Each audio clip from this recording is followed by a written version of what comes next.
kemarin sudah dijelaskan ya, terbukti bahwa fungsi Cobb Douglas itu formnya kurang lebih seperti ini ya, kalau di generalisasi. Jadi kuantitas permintaan Marshallian itu hanya dipengaruhi untuk fungsi Cobb Douglas hanya dipengaruhi oleh income dan harga barang itu sendiri ya. Dan alpha itu menunjukkan budget share dari barang I ya. Dan ini dibagi dengan total budget share. Barangkali budget share-nya lebih dari satu, maka harus di-adjust. Jadi kalau misalnya fungsinya misalnya X pangkat 0,3, Y pangkat 0,9.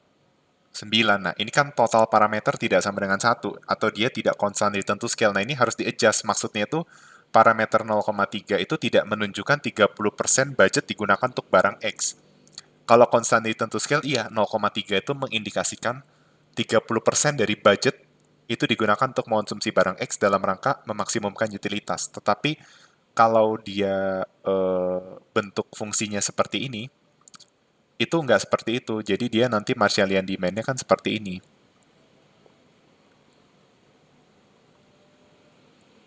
Nah, ya. Jadi sebenarnya ini mengindikasikan berapa? 0,3 dibagi 1,2 itu 0,25. Nah, ini jadi nanti di-adjust jadi 0,75. Nah, ini indikasi budget share-nya di sini. Jadi kalau kalau dia tidak konstan di tentu scale, baik increasing maupun decreasing fungsi Cobb Douglas-nya, itu budget ini jadi ini tidak mutlak menunjukkan budget share.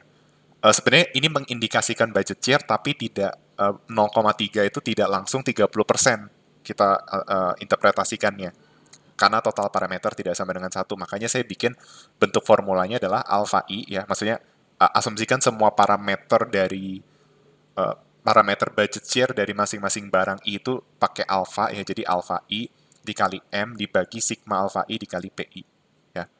Jadi nggak masalah mau barangnya ada 5, ada 7, kita bisa mendapatkan Marshallian demand-nya. Nah, yang menjadi masalah kemarin itu adalah bagaimana menurunkannya ya secara sistematis dari Lagrange sampai untuk kasus 3 variabel kan belum pernah kita coba sebelumnya. Dan kemarin sudah dijelaskan dengan melakukan persamaan pada setiap Lagrange multiplier. Dari persamaan 1, 2, dan 3, lalu memasukkannya ke persamaan keempat. Oke? Kemarin ada sedikit kesalahan, tapi saya rasa masih bisa lancar-lancar saja. Nah, sekarang kita akan melanjutkan ke soal-soal berikutnya, ya, yaitu ini. Kan sudah dapat Marshallian, nah sekarang disuruh mencari indirect utility function. Bagaimana cara mencari indirect utility function? Sederhana.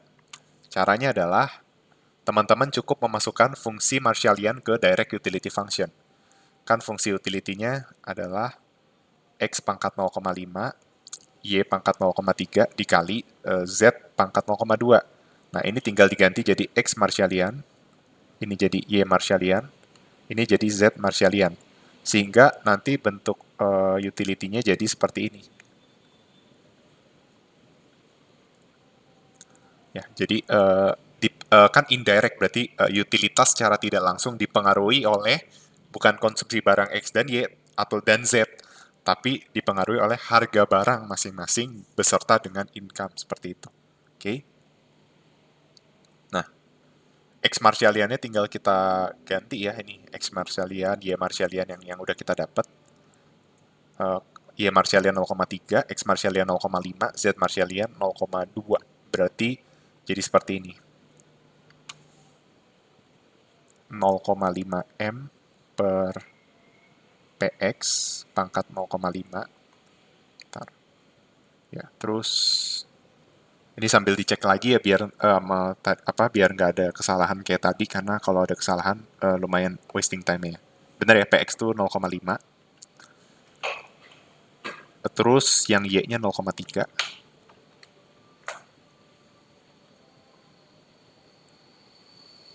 Lalu yang Z itu 0,2.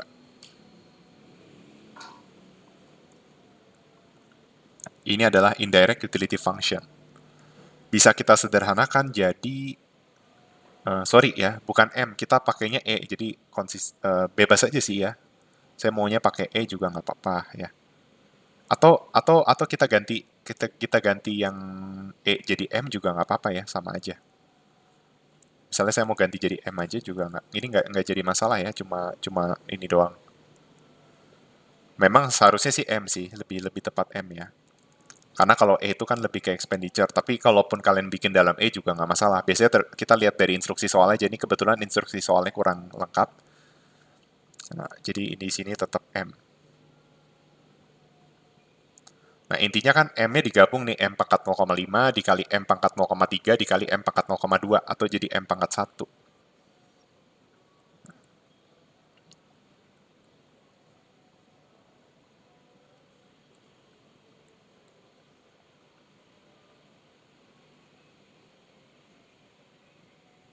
Ya, jadi seperti ini. Ini adalah indirect utility function. Bagaimana mendapatkan expenditure function? Nah, ini clue-nya. Jadi V itu kan menggambarkan besarnya utility sebenarnya.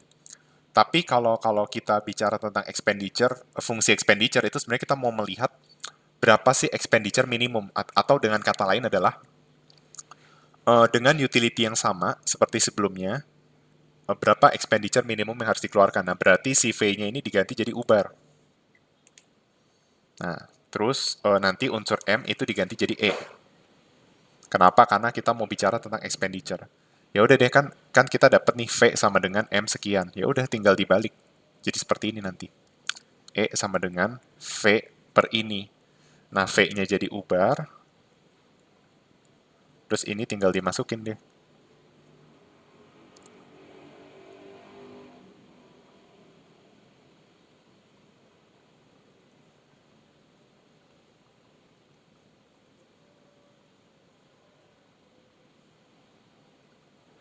Oke, jadi seperti ini. Ini untuk fungsi expenditure.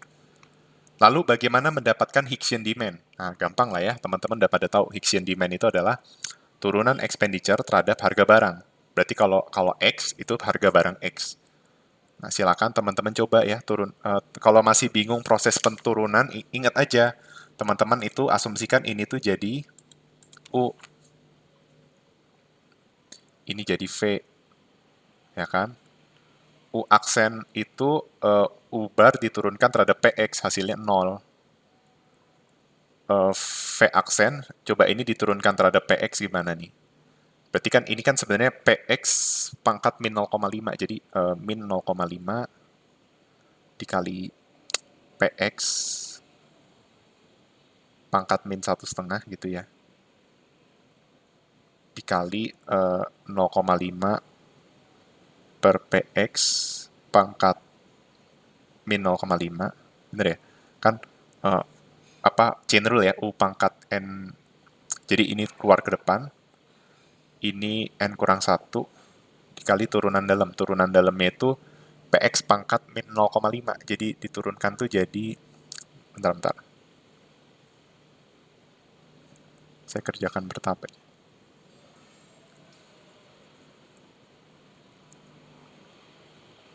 Ini kan 0,5 dikali 0,5 per PX pangkat 0,5. Sorry, pangkat min 0,5 ya. Kan N min 1 ya. Dikali turunan dalam. Nah, ini tuh artinya PX pangkat 0,5. PX pangkat 0,5 itu diturunkan jadi 0,5 PX pangkat, sorry, berapa ya? Min 1,5.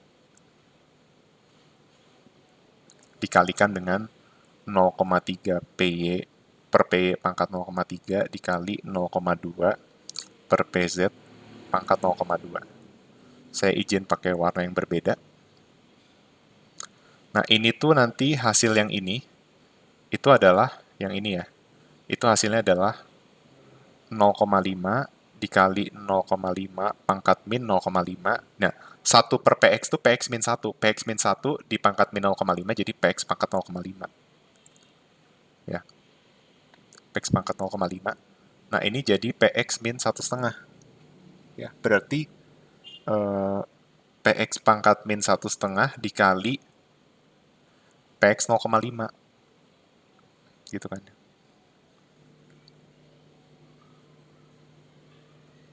Ini hasilnya adalah PX nanti ya. Ini jadi 0, yang ini sendiri itu jadinya 0,5 pangkat 0,5 dikali ini PX sebenarnya.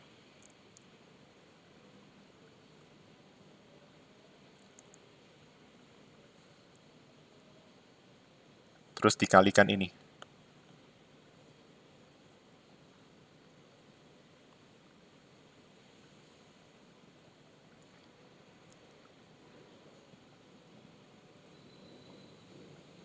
Gitu.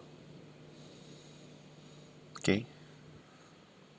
Paham ya? Jadi kayak masalah turunan biasa aja, terus akan U aksen V per UV aksen ya. Coba, berarti execution adalah turunan expenditure terhadap harga barang X. U aksen V 0, UV aksen berarti U bar dikali ini.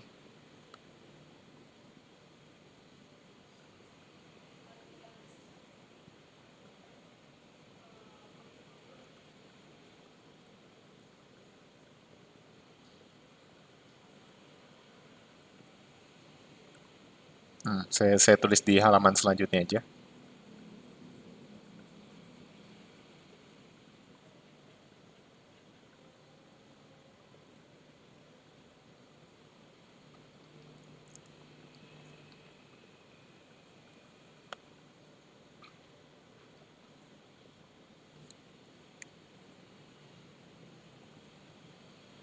Ini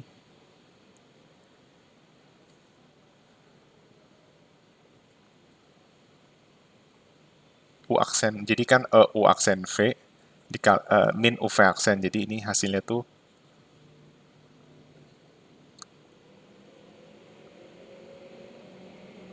ntar ya, OPX min. Oh, ini ada minusnya ya. Kan tadi PX, ini kan PX pangkat 0,5. Oh, nggak ada minus ya. Atau gini, teman-teman coba kerjakan sendiri aja biar kita nggak wasting time. Tapi yang jelas nanti teman-teman bakal dapat hasilnya seperti ini.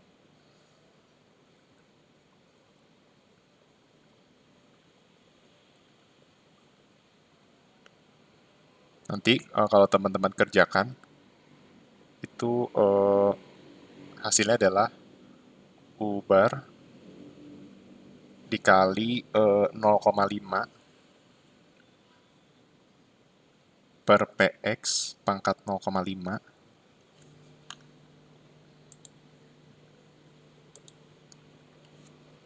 dibagi dengan 0,3 per PY pangkat 0,3 dikali 0,2 per PZ pangkat 0,2. Seperti itu.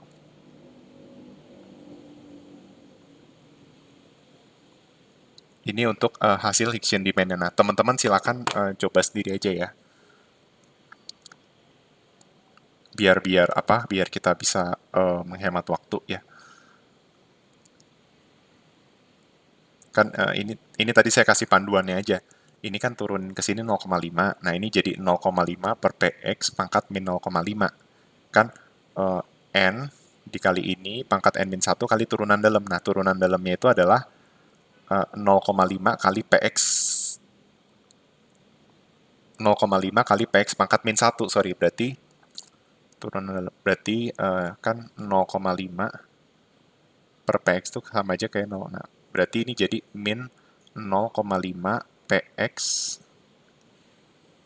min 2 turunannya. Oh ya, benar kayak gini ya. Nah,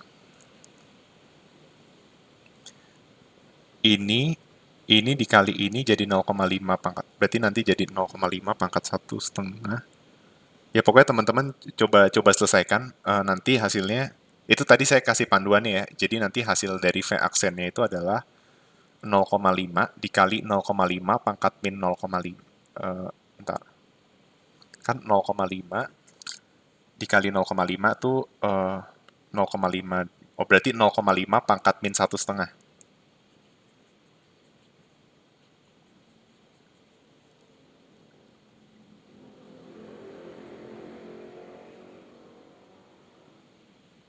Nah, kayak gini. Sehingga nanti V aksennya masukin yang ini. Oke. Nah, nanti teman-teman kalau berhasil nanti dapat execution-nya jadi seperti ini. Nah, silakan teman-teman harus coba latihan sendiri lah ya. Kalau saya jabarin kayak tadi satu persatu, nanti teman-teman jadi nggak bisa, oke? Nah, Y Higgshian sama Z Higgshian-nya saya nggak akan kasih tahu jawabannya. Teman-teman juga harus coba sendiri. untuk Y Higgs-ion dan Z Higgs-ion. Silahkan coba sendiri. Okay. Jadi itu adalah untuk soal nomor 1 ya, saya rasa sudah selesai. Dan sekarang kita masuk ke nomor 2. Nah, tadi nomor 2 saya udah kasih clue-nya, dia itu adalah fixed proportion. Nah, hati-hati teman-teman suka salah dalam membuat fungsi fixed proportion. Teman-teman udah tahu nih proporsi barangnya ya, berapa untuk buku, berapa untuk kura-kura, dan berapa untuk persembahan gereja. Nah, tapi yang menjadi masalah di sini ada keterangan, jadi kita tuh kayak gimana ya, kan nanti contoh-contoh soal fixed proportion tuh nanti teman-teman dapat misalnya fungsi utility-nya itu adalah,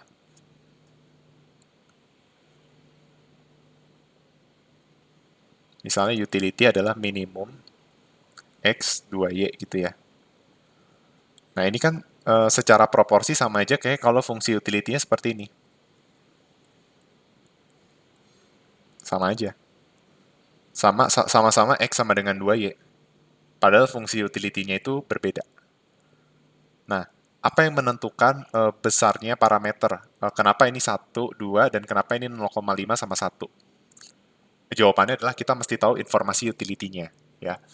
Nah, bagaimana kalau kita nggak tahu informasi utility ketika konsumsinya sekian? Ya berarti kalau kita nggak tahu, nah kita mesti lihat nih, instruksi soalnya dibilang bahwa salah satu parameter konsumsi bernilai sama dengan 1. Dan merupakan nilai maksimum. Jadi kita bisa nyimpulin nanti, oh bagaimanapun, berapapun perbandingannya, kurang lebih itu yang maksimal itu 1. Nah, contohnya seperti ini nih. Kan ini dibilang bahwa 70% untuk beli buku, 20% untuk kura-kura, 10% untuk persembahan gereja. Nah, maka kurang lebih gini. Kita asumsikan aja parameter. Jadi kita masuk ke soal nomor 2 ya. Jadi misalnya fungsi utility-nya untuk mengonsumsi X, Y, dan Z itu adalah minimum buka kurung alpha X, beta Y, sama gamma Z. Ya.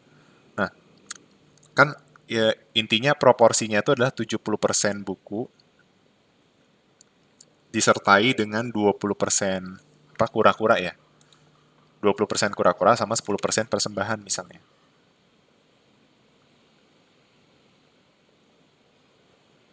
Nah, ingat dia itu ini bukan X, Y, Z. Ini harusnya jadi alpha, beta, sama gamma. Kenapa? Karena logikanya gini, misalnya dibilang bahwa dia selalu membeli 2 buku dan 1 koran. Ini kan artinya apa? Artinya adalah proporsi buku dibanding koran itu sama dengan 2:1. Nah, padahal buku ini adalah alpha X, koran itu adalah beta Y. Nah, X-nya itu 2, Y-nya 1. Nah, supaya bikin kan nantinya utilitas maksimum itu adalah alpha X sama dengan beta Y. Nah, berarti logikanya betanya ini jadi nilai, berarti nanti bikin fungsi utility-nya bukan 2X, Y. Karena berarti alfanya harus setengah misalnya, betanya tetap 1. Karena harus alpha X sama dengan beta Y gitu. Nah, supaya bikin sama, berarti kan alfanya harus setengah, betanya harus 1. Atau misalnya alfanya 1, betanya 2 kan.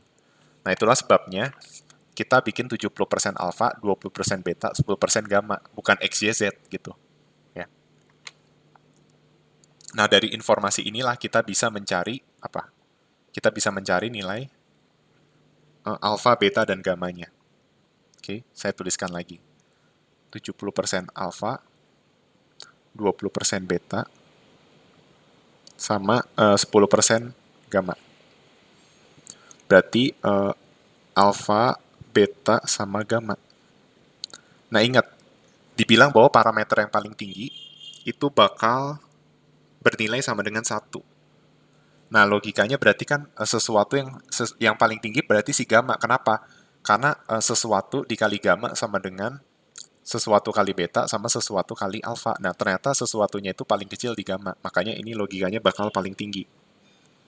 Nah, kita asumsikan aja si alfanya ini, alfa kan 70%, atau misalnya 7/10. Nah, misalnya ini aku bikin jadi 1. Misalnya alfa itu sama dengan 1, pemisalan aja. Berarti beta harus sama dengan berapa? Logikanya kan 70% kali 1 adalah 70%. Berarti 20% dikali berapa hasilnya 70%. Jawabannya adalah 7 per 2. Kan 20% dikali 7 per 2 itu hasilnya sama dengan 70%. Nah, terus berapa nilai gamma? Berarti nilai gamma adalah 70% sama dengan 10% kali gamma. Berarti gamma sama dengan 7. Kayak gitu. Nah, karena parameter tertingginya adalah gamma, berarti gamma ini harus sama dengan 1. Nah, supaya 7 jadi 1, itu harus dikali 1/7. Nah, karena gamma dikali 1/7, maka alfa dan beta itu juga harus dikali 1/7. Ini jadi setengah, ini jadi 1/7. Nah, karena fungsi utility-nya tadi kita udah tahu bahwa dia itu alpha X, beta Y, dan gamma Z, maka utility-nya adalah 1/7X, setengah Y, dan Z gitu. Ini adalah fungsi utility-nya. Jadi soal A sudah terjawab ya. Ini adalah direct utility function. Nah, langkah selanjutnya adalah Marshallian demand.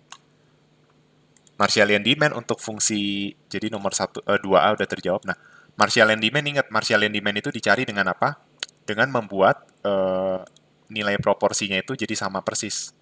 Jadi proporsi yang pertama, kedua, dan tiga itu sama persis. Jadinya gimana? Bikin aja nih, jadi saya ganti warna. 1/7X sama dengan setengah Y sama dengan Z gitu. Nah, berarti X adalah 7/2Y atau 7Z. Sedangkan Y, jadi kita bikin jika X itu setara berapa Y dan berapa Z, Y itu setara dengan berapa X dan berapa Z, dan Z itu berapa X dan berapa Y, kayak gitu ya. Kalau Y itu adalah Y itu adalah 2/7-nya X. Kan setengah Y sama dengan 1/7X. Nah, berarti kalau kita jadiin Y, ini kan dikali 2. Nah, ini dikali 2, ini kali 2, jadi 2/7X. Nah, ini dikali 2, jadi 2Z. Nah, berarti Z adalah 1/7X dan setengah Y. Nah, dari informasi ini, kita bisa mencari Marshallian demand dengan cara kita masukin ke persamaan anggaran. Kan anggaran itu PXX, misalnya pakai M aja lah ya anggarannya. PXX tambah PYY tambah PZZ. Nah, misalnya aku mau mencari X Marshallian demand, berarti apa yang harus aku lakukan? Yang harus aku lakukan itu adalah mengganti persamaan Y dan persamaan Z, mengganti variabel Y dan Z itu menjadi mengandung X dengan memasukkan ini dan ini. Gitu. Berarti M sama dengan PXX ditambah PYY ditambah PZZ. Oke. Hasilnya adalah X dikali PX tambah 2/7 PY ditambah 1/7 PZ. Berarti kita dapat X Marshallian adalah M dibagi PX tambah 2/7 PY tambah 1/7 PZ. Nah, ini adalah Marshallian untuk barang X. Oke, silakan saya kasih waktu 10 detik untuk mencerna dulu ya. Silakan.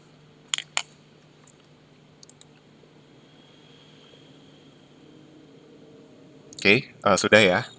Jadi seperti itu. Jadi langkah-langkahnya adalah seperti perfect complement biasa. Kita membuat perbandingannya dulu, ya. Kita bikin ini sama dengan ini sama dengan ini. Jadi kalau dua variabel kan alpha x sama dengan beta y. Nah, bedanya kalau tiga ya bikin sama dengan ini, bikin sama dengan gamma z juga seperti itu. Terus kita bikin ini sama dengan ini sama dengan ini. Nah, terus langkah selanjutnya adalah kita bikin X itu setara berapa Y dan berapa Z, lalu Y itu setara berapa X dan berapa Z, dan Z itu setara dengan berapa X dan berapa Y. Nah, untuk mendapatkan X Marshallian, berarti kita mengubah Y dan Z itu jadi ke dalam X.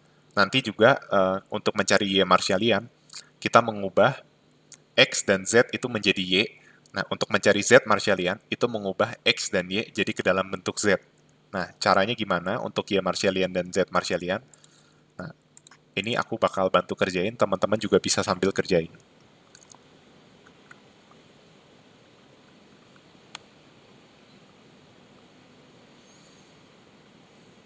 Oke, berarti kita ubah X-nya jadi Y,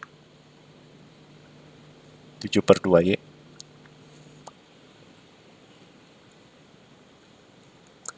PY, tambah PZZ. Z-nya itu adalah setengah Y.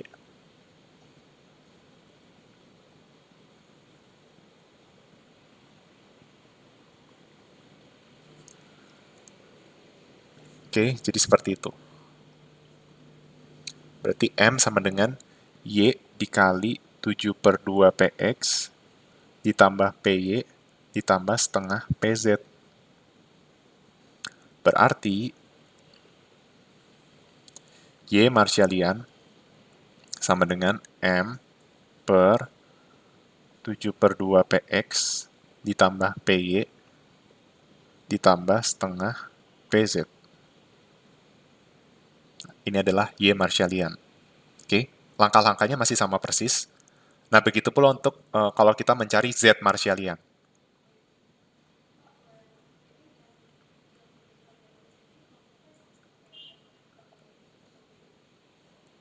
Kita ganti X dan Y dalam Z. Nah, kebetulan X itu setara dengan berapa Z? 7Z.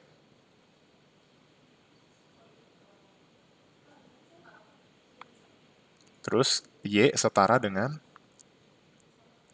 2Z.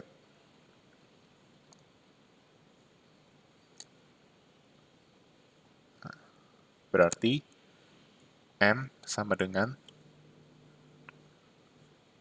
berarti Z dikali 7PX ditambah 2PY ditambah PZ.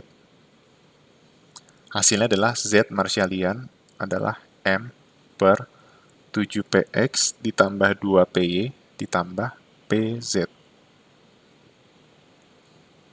Oke, seperti itu. Lalu bagaimana untuk indirect utility function? Nah, ingat, indirect utility function-nya itu bakal, kan ini kondisi optimal ya. Kalau kondisi optimal, alpha X sama dengan beta Y sama dengan gamma Z. Nah, ya udah teman-teman cukup bikin fungsi indirect-nya itu adalah alpha X aja.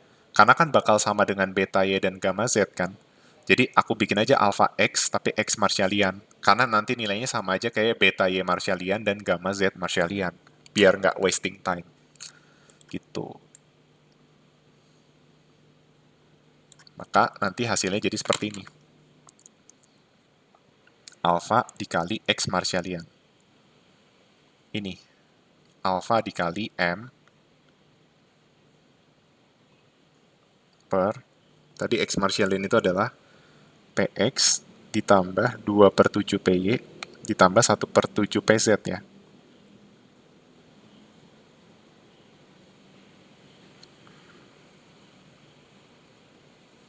Oke.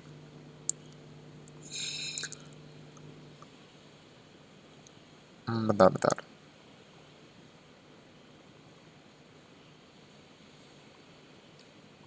Ya, PX tambah 2/7 tambah... Nah, ini nanti bisa kita ubah jadi ini. Tatar. Kayaknya ada yang kurang.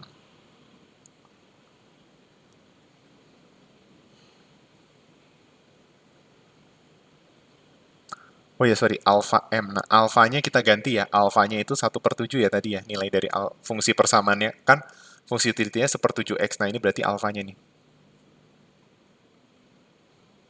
Nah, berarti ini jadi 1/7.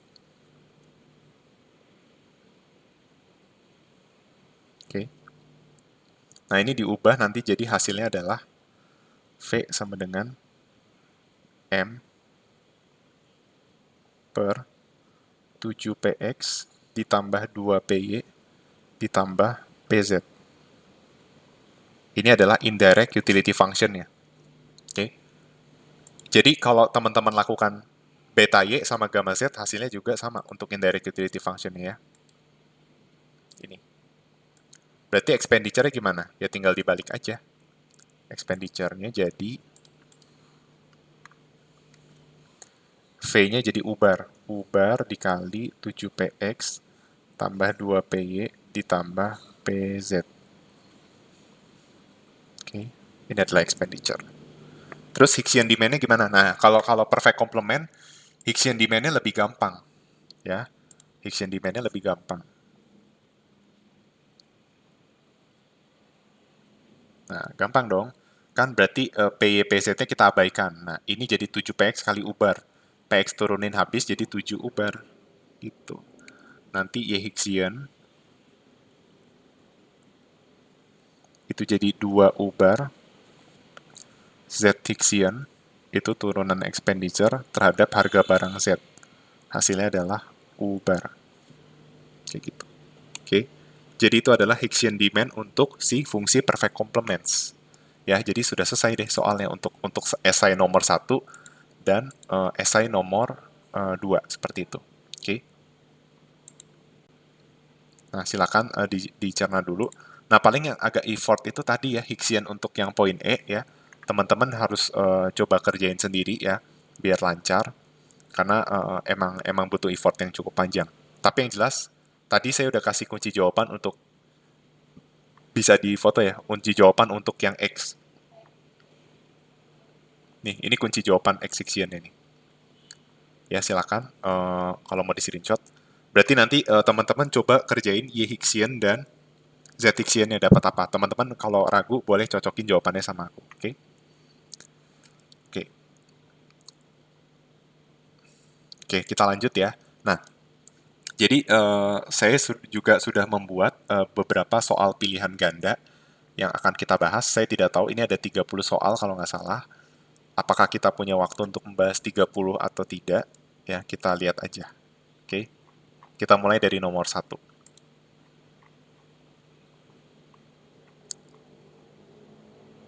Oke. Given utility function, apa nih bentuk fungsi utility-nya? Perfect complements ya. Alpha X, beta Y. What is the meaning of alpha per beta? Nah, ingat, alpha per beta di sini itu bicara tentang apa? Bukan marginal utility, bukan average utility. Oke. Kenapa bukan marginal utility? Karena gini, misalnya kamu konsumsi barang nih, misalnya fungsi utility-nya adalah 2x, y, atau 2x sama dengan y. Artinya, atau gini nih, simpelnya. Misalnya tadinya pas optimal itu kan 30,30.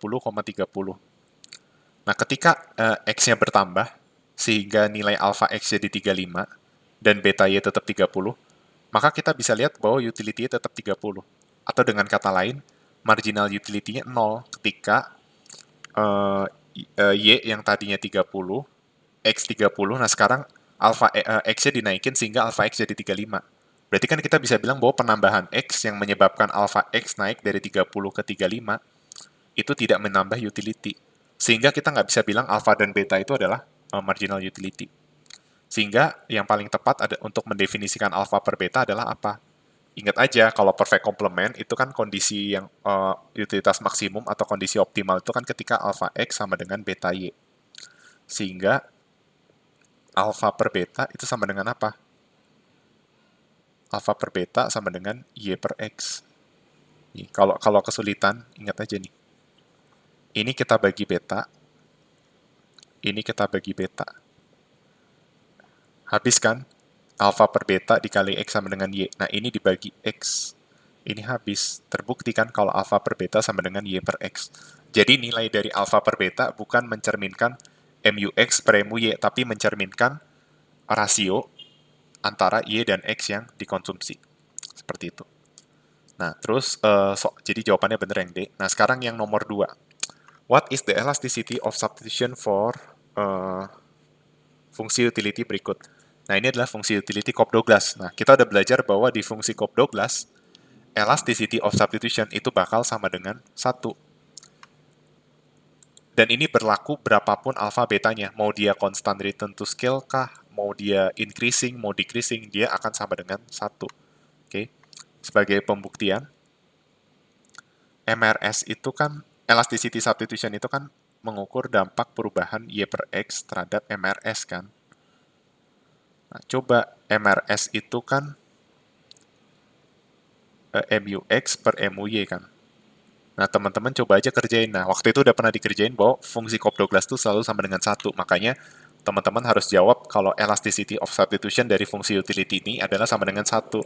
Sehingga, teman-teman jangan terkecoh dengan jawaban yang ini. Karena seolah-olah benar jawabannya. Kan ada 0,8, ada 0,2. Berarti jawabannya antara 0,2 per 0,8 atau 0,8 atau 0,2. Padahal kita tahu fungsi Cobb-Douglas, nggak peduli berapapun alfa betanya, itu pasti sama dengan 1. Oke?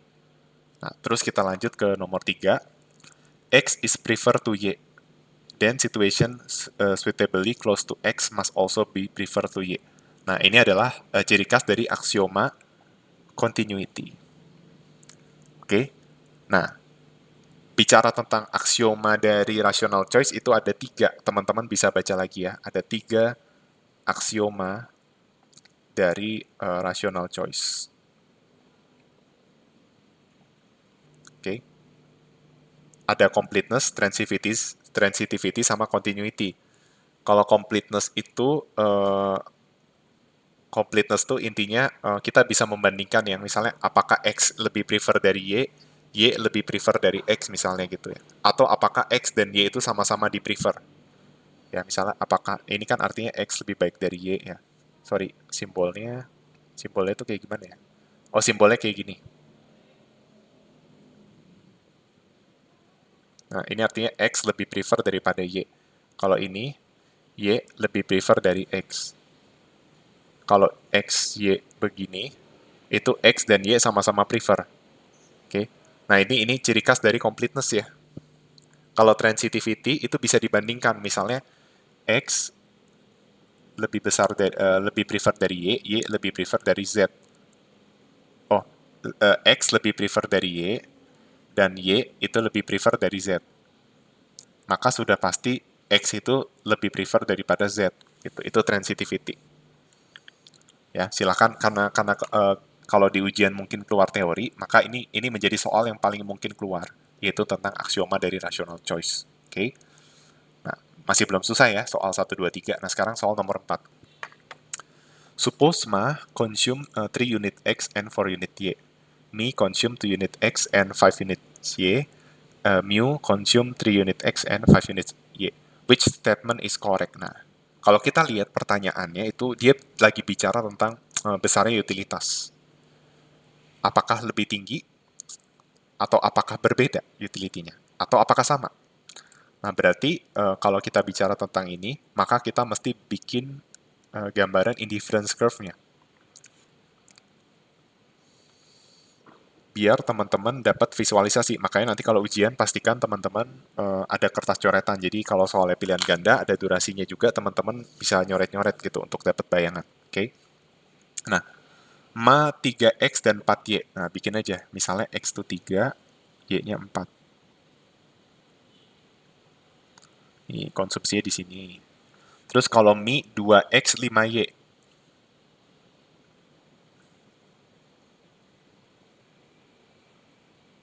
Oke, di sini. Terus mu, ini aku kasih kode ya. Mi. Nah, sekarang mu.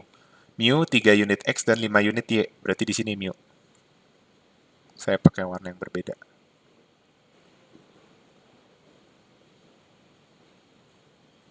Mu. Nah, berarti kan kita bisa bilang bahwa mu itu sudah pasti lebih besar dari ma. Kenapa? Karena mu sama ma itu sama-sama konsumsi 3 unit X. Oke, tetapi si ma itu konsumsi 4 unit Y, dan mu konsumsi 5 unit Y. Atau bisa kita simpulkan bahwa utility dari mengonsumsi 3 unit X dengan 5 unit Y sudah pasti lebih besar daripada mengonsumsi 3 unit X dan 4 unit Y. Karena ini kan sama nih. Nah, berarti lihat dari Y-nya lebih banyak yang mana. Kalau Y-nya lebih banyak yang ini, berarti ini utility-nya lebih besar. Maka sudah pasti mu itu indifference curve-nya berbeda dengan ma and mi. Oke, maka jawaban E itu benar. Mu has higher utility than ma and mi. Nah, kenapa opsi lainnya salah? Ma and mi have same utility. Lah, emang nggak bisa nih indifference curve-nya seperti ini? Nah, kalau kayak gini kan sama nih, ma sama mi utility-nya. Bisa sih. Nah, tapi kan kita nggak tahu fungsi utility-nya kayak apa. Jadi kita belum tentu dia same utility. Bisa sama utility-nya, bisa berbeda. Tapi kita nggak tahu karena kita belum gambarkan indifference curve-nya. Bisa aja begini indifference curve-nya kan. Nah, kalau kayak gini, beda utility-nya, ya kan? Antara mi sama ma. Tapi kalau misalnya indifference curve-nya begini, sama kan utility-nya. Nah, jadi kita nggak tahu nih antara ma sama mi apakah utility-nya sama atau berbeda. Terus, kalau dibilang ma, mi, mu have same utility, itu juga salah karena mu lebih besar dari ma maupun mi. Terus, kalau dibilang ma, mi, mu have different utility, kita juga nggak tahu apakah ma dan mi itu different utility-nya. Yang jelas, mu itu different dari ma sama mi. Oke, maka opsi yang paling tepat itu adalah opsi jawaban E. Soalnya sederhana, gampang, tapi teman-teman bisa terjebak ketika menjawab pertanyaan yang ini. Oke, nah selanjutnya kita lanjut ke nomor 5. Suppose Marshallian demand include price of other goods, ya. Marshallian demand-nya mengandung harga barang lain. Then utility function untuk specific preference could be. Nah, ingat, kalau fungsi ini teman-teman mesti bandingkan ya. Saya mau bikin tabelnya untuk specific preference ya. Jadi ada Cobb Douglas, ada chess, ada perfect complement, ada perfect substitute. Ini untuk Marshallian, ini untuk Hicksian. Oke. Jadi seperti itu. Nah, kalau Cobb Douglas kita udah belajar bahwa Marshallian tidak ada harga barang, dia tidak mengandung price of other good. Tapi di Hicksian-nya ada. Kalau teman-teman lupa, buka lagi catatannya deh. Pasti teman-teman bakal lihat bahwa di Cobb Douglas tuh ada Hicksian demand-nya. Terus untuk fungsi chess, Marshallian dan Hicksian-nya ada harga barang lain. Perfect complement itu juga ada. Nah, kalau perfect substitutes, dua-duanya nggak ada. Nah, berarti kan bisa kita simpulkan bahwa Marshallian demand yang ada harga barang lain itu adalah perfect complement and chess. Seperti itu. Oke. Baik Martial, jadi kalau soalnya diganti Hicksian pun, chess sama perfect complement itu ada Marshallian demand. Tapi kalau Hicksian demand, Cobb Douglas, chess sama perfect complement jawabannya. Nah, saya mau bandingkan kenapa Cobb Douglas sama perfect substitute itu Marshallian demand-nya nggak ada harga barang lain. Kalau perfect substitute alasannya udah jelas karena dia hanya mengonsumsi salah satu barang saja. Kalau Cobb Douglas itu di persamaannya dia cuma mau menunjukkan konsumsi optimal dari alokasi budget. Jadi bisa kita bilang bahwa kalau harga barang X berubah, berarti konsumsi barang X itu berubah dengan budget yang sama. Tapi itu nggak ada efeknya untuk barang Y dan barang Z. Ya iya dong kan, efeknya cuma harga barang X doang yang berubah. Jadi pengeluaran untuk X yang sama menghasilkan kuantitas X yang berbeda. Itu nggak ada impactnya di Y sama Z. Jadi itu alasan di Cobb Douglas Marshallian demand-nya tidak ada harga barang lain. Nah, tapi di Hicksian demand ada harga barang lain. Kenapa? Ini bicara tentang bahwa fungsi Cobb Douglas itu sebenarnya apa namanya? Dia ada relation antara X dan Y. Mungkin secara gross dia independent, yang menunjukkan tadi bahwa perubahan kuantitas barang itu dipengaruhi oleh harga barang itu sendiri secara gross, tapi secara net sebenarnya dia tetap berpengaruh tuh perubahan harga barang X. Contohnya di soal sebelumnya kita udah belajar ya, bahwa Y Hicksian berubah dari 4 ke 6,96. Sehingga untuk barang Cobb Douglas sebenarnya kita bisa lihat substitute complement tapi dari segi net. Oke. Kalau perfect substitute itu sama sekali Hicksian-nya nggak ada harga barang lain karena ya memang dia konsumsinya hanya itu aja. Oke. Semoga masih cukup jelas untuk nomor 5. Nah, sekarang saya lanjut, kita masih ada waktu kayaknya, untuk nomor 6. Nah, untuk nomor 6, dikasih tahu fungsi utility-nya adalah akar dari X, Y, dan Z. Nah, ini sama aja kayak X pangkat setengah, Y pangkat setengah, dikali Z pangkat setengah. Nah, kalau teman-teman masih ingat sama generalisasi rumus ini, berarti teman-teman bisa menyimpulkan bahwa alfa I-nya itu adalah 0,5, total parameternya itu 1,5. Berarti Marshallian demand-nya itu adalah untuk barang X 0,5 M dibagi, ini ditotalin jadi 1,5 PX. 0,5 bagi 1,5 itu hasilnya adalah 0,33. Berarti jawabannya adalah A. Oke, jelas ya untuk nomor 6 jawabannya yang A. Nah, kita lanjutkan untuk nomor 7. Which statement is correct about Hicksian atau compensated demand function? Jawabannya A. Ini teoritis banget ya. Hicksian demand itu ingin mencari barang yang meminimumkan expenditure dengan utility yang sama. Bukan utility yang memang betul utility yang sebelumnya itu adalah utility yang maksimum, tapi dia bicara konteks utility sebelumnya. Karena bicara tentang maksimum ini ambigu, apakah maksimum setelah kenaikan harga atau maksimum sebelum kenaikan harga. Jadi B tidak tepat, yang C juga salah ya. Dia tidak memaksimumkan utility dengan expenditure konstan. Itu Marshallian demand. Kalau D juga salah. Ya, dia tidak goalsnya dia bukan memaksimumkan utility. Jadi yang benar adalah minimize expenditure while utility is constant. Nah, yang E itu salahnya di mana? Yang benar adalah Hicksian itu adalah first order condition of apa?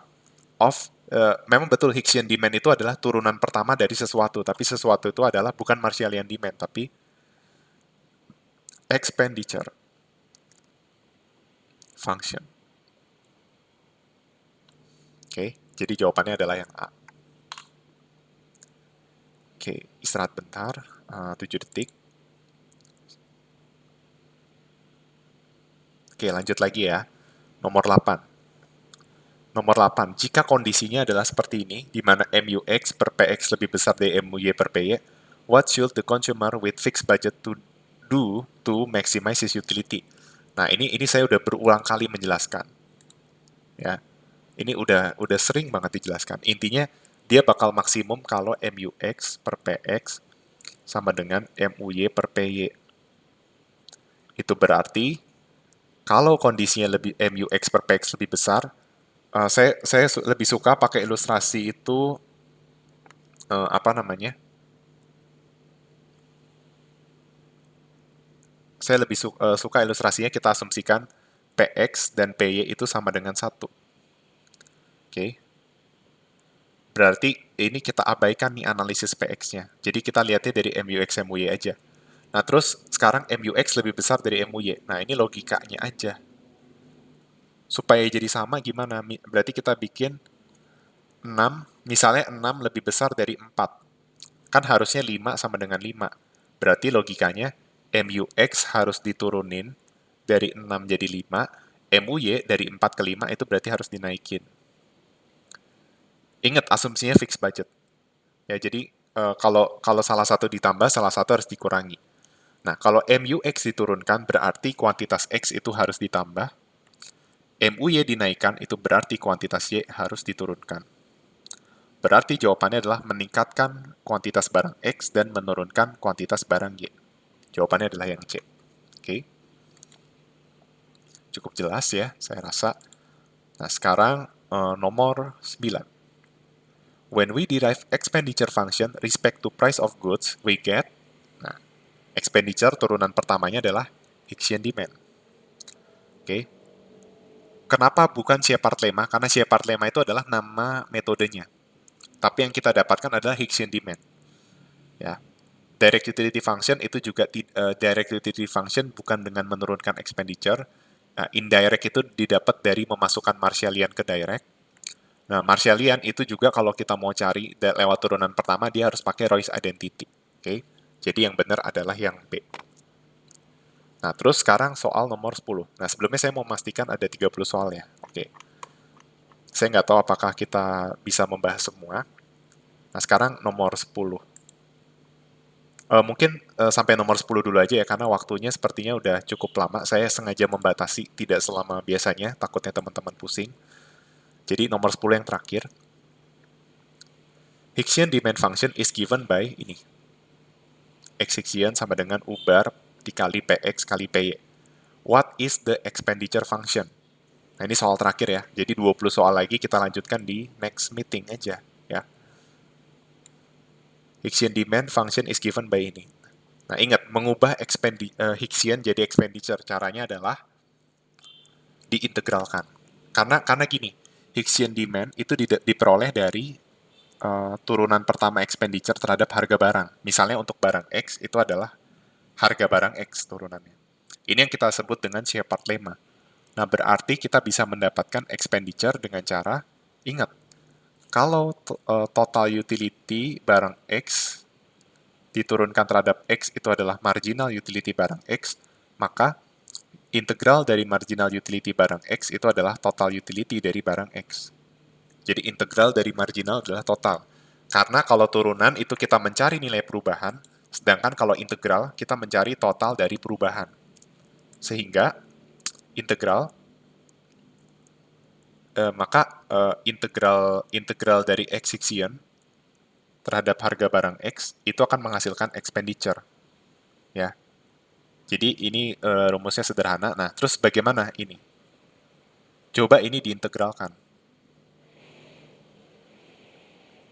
Integral U bar PX PY dPX. Hasilnya gimana? Hasilnya jadi PX itu naik. Berarti ini, ingat kalau integral itu kan ininya naik ya. Nah, tapi ingat berapa dikali, kan kalau integral tuh hasilnya kalau diturunin bakal sama seperti ini. Nah, logikanya berapa PX kuadrat jadi PX. Berarti logikanya adalah setengah. Nah, berarti 0,5 dikali U bar dikali PX kuadrat kali PY ini adalah expenditure function-nya. Jadi nomor 10 jawabannya adalah yang C, seperti itu.